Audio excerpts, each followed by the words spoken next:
Yeah, so first off, to touch on the court. So Caitlin last year, the W was Rookie of the Year, and a lot of the highlights we see, right, are her on offense shooting, and there's no better shooter, I think, in the world than Caitlin Clark. But you might forget she led the league in assists last year and set a record for most assists by a rookie. So just don't sleep on her passing ability. And now that she's got extra weapons, and again, there was intent with players like Flash Howard coming in, a great rim runner. Caitlin wants players to run, and it's been funny talking with Dewana Bonner as DB has said, it's year 16 for her, but a testament to the incredible shape that she's in, that she's been able to run the floor with Caitlin. And so she says it's a lot more fun to run with Caitlin as opposed to chasing her around like DB was doing with Connecticut last year.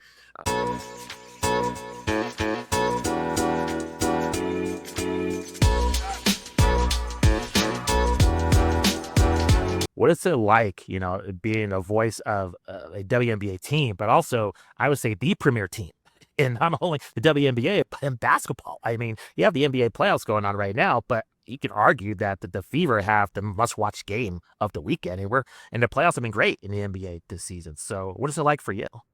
Yeah, and already just the three preseason games that the Fever have had have been electric and wild. And so like I can't imagine how it's going to continue to level up, but I know that it will along with the rest of the league. And so just as a quick background for those not familiar with me, I've spent the last 10 plus years in Indiana working as the play-by-play broadcaster and media relations contact for a San Diego Padres minor league affiliate in Fort Wayne, Indiana. And so then also here in Fort Wayne, I've had the chance to do play-by-play for the Pacers G League team. They've actually moved now, but was involved with the Pacers organization in that capacity, which kind of led me to this connection to the Fever. I've also called, from high school basketball and high school sports to especially at the college level with Purdue Fort Wayne Division I school in the Horizon League, so women's and men's basketball with them. So, I would say I've paid my dues in terms of doing 2000 something events, and I've done this with the dream, the aspiration of getting to call games for a team or for a league, what have you, at the highest level. And so, obviously that's what the W is here, the best women's basketball league in the world. And so it is a dream realized here to have the chance to be a voice of a team in the W. And to your point, I think this would be a dream come true for any of, the 13 teams in the league. It is surreal that it's the Fever right now as the this week front cover of Sports Illustrated. I mean, you name it, so many big milestones for the organization here recently. And so I'm very grateful and appreciative of this opportunity to be here at this time. So let's delve into the team itself, and I want to cover the off season. A lot of change with this roster. What was your opinions of the front office to the coaching change, to the new additions, and how this is really going to change the framework of Caitlin Clark? I mean, she was used to one roster, now it's completely different with a new coach. So is this almost like kind of like the first year redone over again? I realize she has more experience. That's something she can carry over. A lots of playing against the top players in the league, getting used to WNBA style of play compared to college. But yet still a lot of things are different than last year. So what are you expecting from her in terms of the first few games of the season coming on? Yeah, so I know it. In case fans don't, though, this is more than even just a roster change. This is a new front office. This is basically a new coaching staff, and then many new pieces on the roster too. So, and not only is it new, but there are some kind of ties back to the glory era for the Fever when they won their championship, led by Tamika Catchings, who still is in her own way linked with the organization. But Kelly Krostop, who built the Fever championship roster, and then in recent years, though, she had been an assistant general manager for the Pacers. In the fall, she came back over to now be the president for the Fever. Amber Cox, new general manager. So you've got them constructing the roster while Lynn Dunn, the legend, she's still a senior advisor. And as far as the coaching staff goes, pretty special. Stephanie White, former state player of the year in Indiana, won a national championship in 1999 at Purdue, played for the Fever. She was an assistant coach when they won the championship. As a head coach, she got them to the W finals before she went to the college ranks at Vanderbilt. Of course, the last couple of years she was with Connecticut, and so she was coaching against the Fever and knocking them out of the playoffs in the first round last year. And so it's pretty fascinating now that as we talk about working with Caitlin, one of the first things that they did with player development, Coach Keith Porter, they went over the scouting report that Connecticut had for the Fever last season, and to kind of point out some of the, obviously Caitlin's a superstar, so when we say weaknesses or areas for improvement, it's not to be overly critical, but just that she's still trying to improve her game in all aspects and some of the subtleties, right? Just like balance, body control, stuff beyond simply shooting.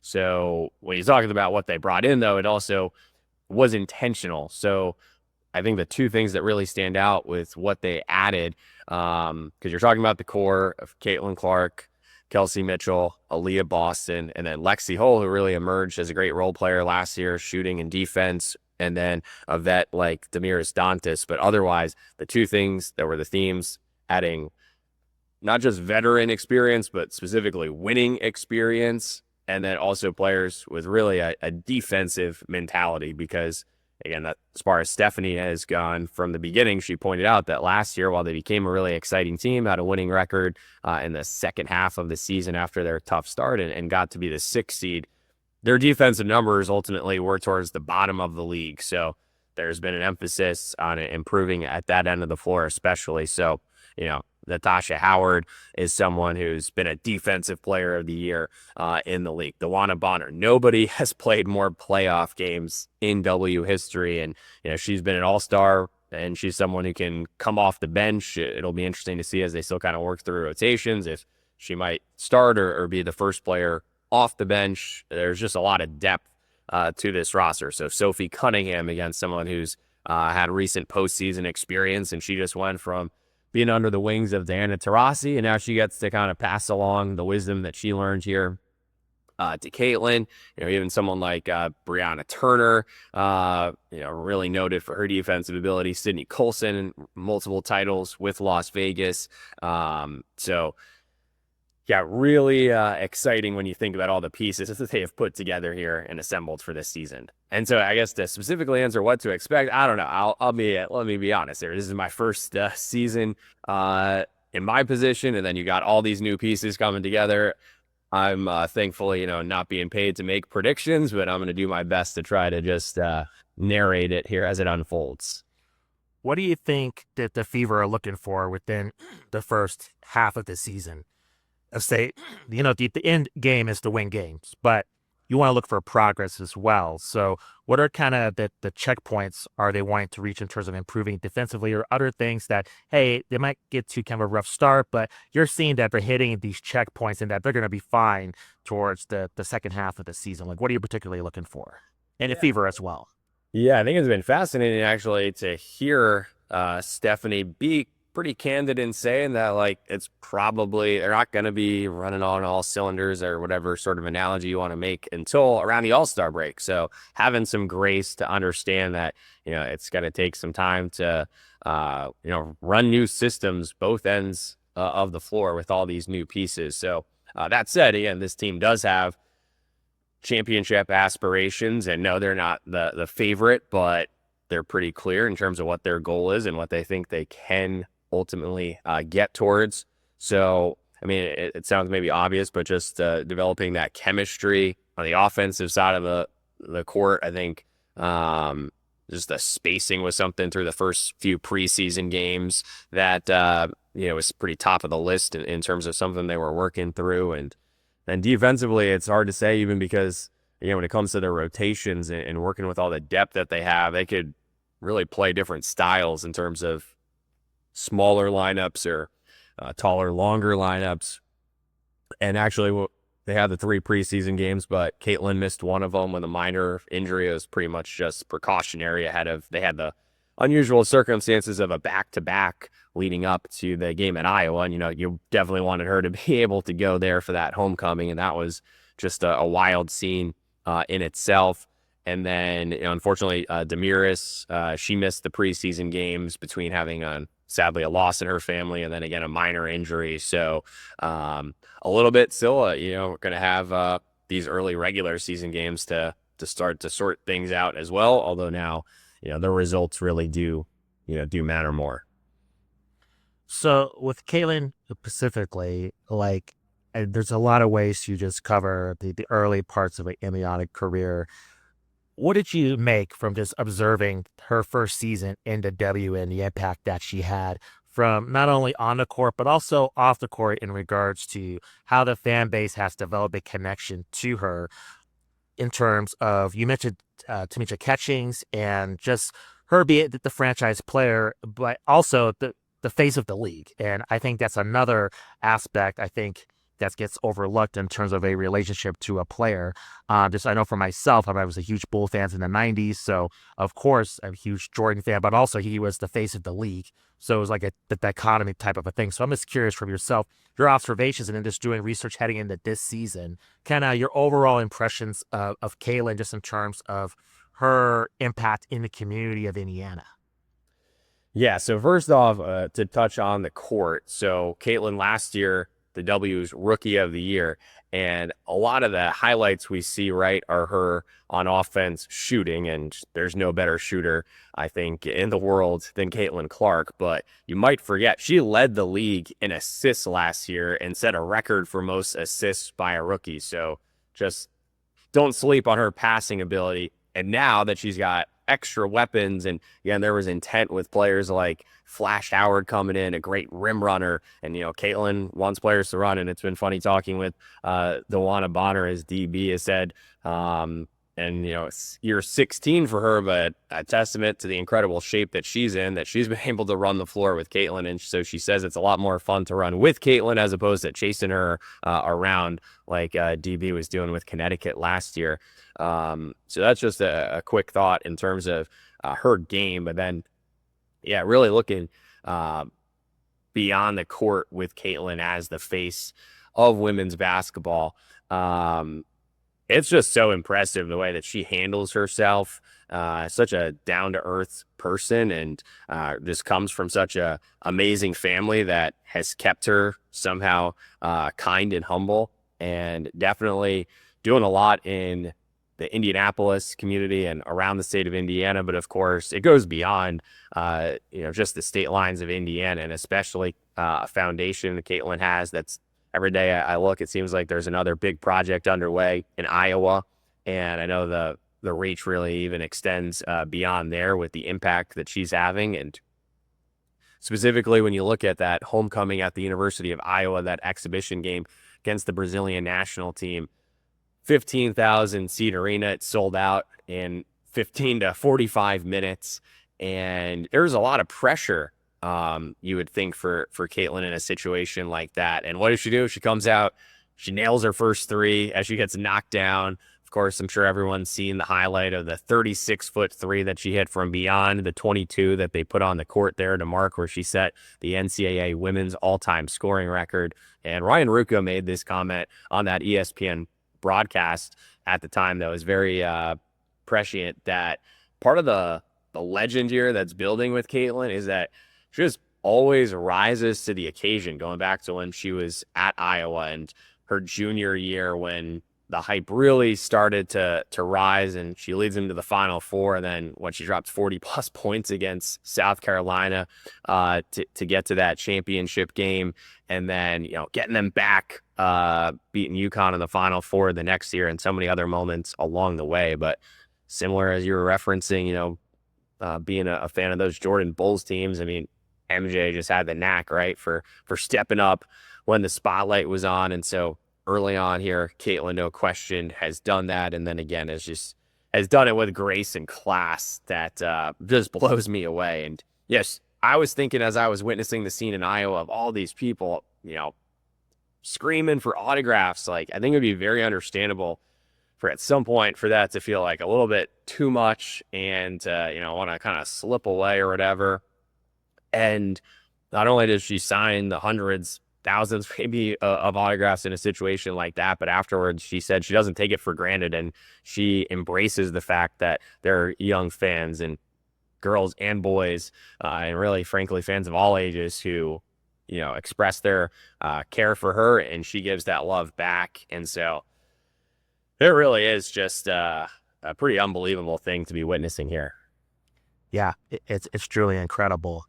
For the first half of the season, are there any teams that might be potential bad matchups for the Fever that you might be concerned about in terms of exposing a lot of weaknesses and something that, but the positive is that they could be battle tested early and facing kind of a team that might be a troublesome matchup for them towards the first part of the season.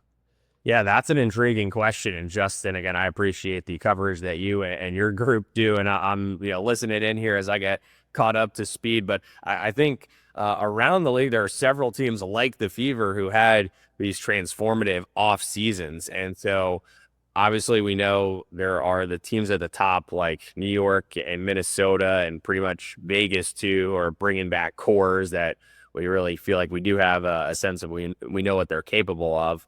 And the Fever won't see the Liberty until a couple weeks into this season, as otherwise they're opening up with Chicago and then have actually a couple games against Atlanta.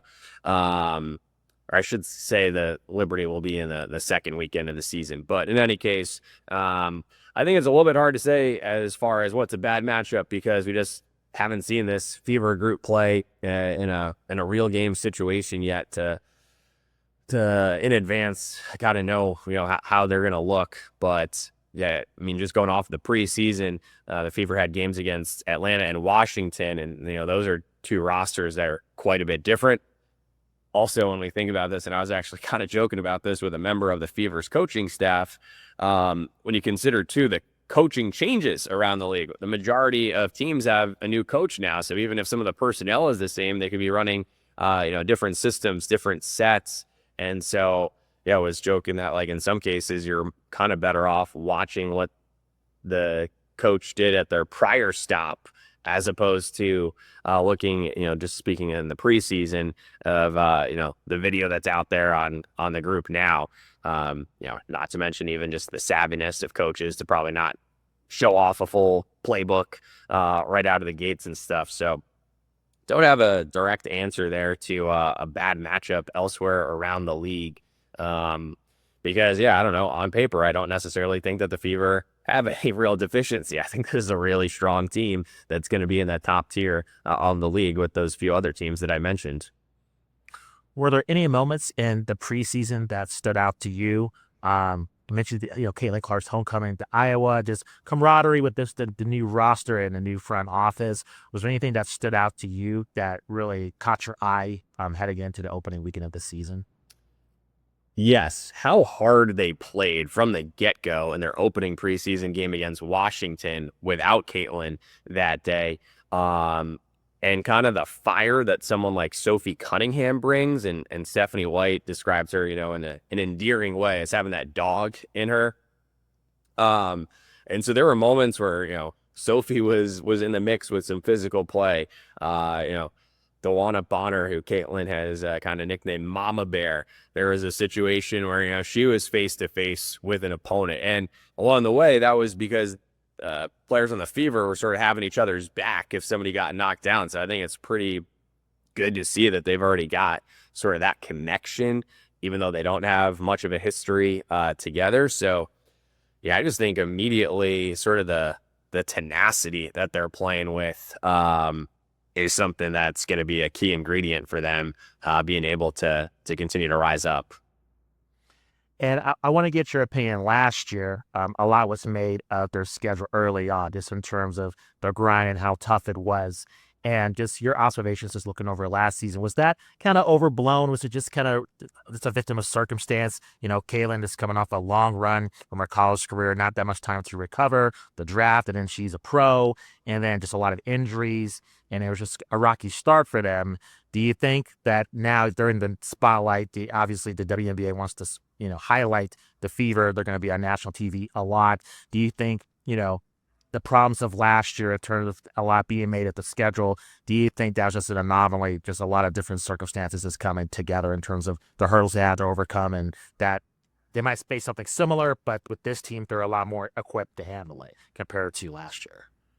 Yeah, well, this year's team would be more equipped to handle what they faced last year, but that was a legit alibi. They had 11 games in Yeah. 20 days, and as the stats out there, the previous time that had happened was like 2007. So, just really bizarre scheduling. And you bring up the truth too about how Caitlin had to make the quick transition from being in the national championship game to training camp a few weeks later. And I think in evaluating her now going into this season, yeah, you got to keep in mind how much development she was able to have. Someone who didn't participate in Unrivaled or play overseas diligently, though, 8 a.m. workouts, and especially focusing on being in the weight room and really kind of just refining some of the subtle aspects of her game like that. But yeah, much more doable schedule this year, where the first 11 games instead are going to be over the course of like 30 something days. So I think that's definitely, let's just be honest, we're not expecting them to get off to a losing start here over the first 20 games or so. Not expecting them to be perfect either, but definitely expecting this to be a team that's going to be towards the top of the standings from the get-go. In terms of the rest of the W, are there anything else that you're looking forward to, not Indiana Fever related, that you're keeping your eye on, just in terms of storylines that fans may be sleeping on that should be watching out for? Or, it might be Fever related, but not Caitlin Clark related, that fans that might be new to the W that, caught on last season, this is their year 2 of just experiencing this league, that they should keep an eye out for. Yeah, there's just no shortage of storylines, I would say, that are really fascinating to follow here, whether from the Fever perspective. I mean, Aaliyah Boston kind of goes under the radar now as a former #1 pick and rookie of the year and an all-star. So I think also when you talk about, Caitlin, it's sort of the evolution alongside Aaliyah, and then just someone like Kelsey Mitchell, who's emerged as an all-star and, unfortunately at some points earlier in her career with the Fever, didn't necessarily have a big supporting cast, so she had to take on more. And I think maybe at the end of the season, if you look at some players' individual numbers, maybe they don't average as many points as they had in some past years in their careers, but this is going to be an example of a situation where, it'll take some individual sacrifice on those numbers, but collectively working towards the greater good, this could be a pretty darn good team. And then just moreover around the league, I mean, right off the bat, again, right now focused on getting ready for the Fever in the Sky. And so, obviously Angel had it'd probably be an understatement to say a solid year for her last year as a rookie, yet I know she wasn't satisfied with their record. So now they're one of the teams with a change in coach with Tyler Marsh coming in, and they've added some pieces. So are they a little bit of a sleeper team, perhaps, that can be in playoff contention this year? And obviously having another young star like Paige Beckers enter the league with Dallas, that'll be fun. And then it's just with my mind being centered on the Fever and in my role here joining the team, I'm genuinely really excited to see these environments. I know what to expect at Gamebridge Fieldhouse. It's going to be packed and raucous crowds, and seeing Fever jerseys and gear, especially number 22 jerseys, all over the place. But on top of that, so many of the Fever's road games this year have been moved and scheduled to bigger buildings and mostly NBA venues in cities like Dallas, and even Connecticut's moving a game to Boston, and Washington, their arena is going to be under some, like the Wizards arena. Capital One's going to be under renovation. They're moving a couple of games to Baltimore, where the venue is 15,000 seats. So, I'm really excited about that. I am really pumped to see just the continued growth of women's basketball and people showing out and supporting. And so, whoever fans are rooting for, I'm just glad to see, more people kind of in on the conversation. John, thank you very much for spending some time with us. Really appreciate it. Can you let our audience know where you can find you on social media? Do you have any other upcoming projects that you might be working on besides your duties with the Fever? Anything else you want our audience to be aware of? Yeah, again, thank you for the opportunity to join you here, and thanks for your help in educating me and getting me more caught up to speed on everything around the league. This is the main project for me right now. I'm actually dropping off some other projects. Like I mentioned, I was working in minor league baseball and some other opportunities, but right now I'm just all locked in here on the Fever. So kudos to you and to Matt and Alan for the job that you do. And I'd love to interact and engage with fans here on this journey of the season. And yeah, hope to be able to provide perhaps some content to fans if they're looking to get some behind the scenes looks at following the Fever. So I'm at John, JOHN _G Nolan, NOLAN on, I guess, basically every social media platform out there, from Instagram, TikTok, X, YouTube, you name it. Would love to hear from fans. Fantastic. Appreciate it, John. Good luck to yourself and the Fever this season. It's going to be amazing. Just appreciate the time. Thanks, Justin. Hope you and the guys keep up the great work. Appreciate it. Thank you.